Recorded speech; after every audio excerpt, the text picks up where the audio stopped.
11 новозаболени од морбили се регистрирани вчера, од кои тројца се хоспитализирани на клиниката за инфективни болести, а останатите 8 се амбулански прегледани и пуштени на домашно лекување, информираат од клиниката.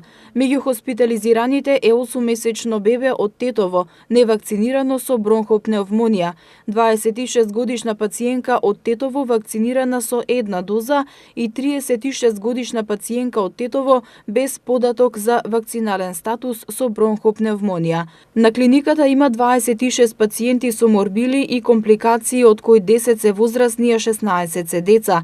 Од 8 заболени кои биле амбулански прегледани и пуштени на домашно лекување, 2 се деца на возраст од 1,5 година и 14 години од Скопје, а едно е 5-месечно бебе од Гевгелија, кои се невакцинирани. Останатите заболени кои биле амбулански прегледани и пуштени на домашно лекување се на возраст од 21 до 36 години и за најголем дел од нив нема податок за вакцинална покриеност, посочуваат од клиниката.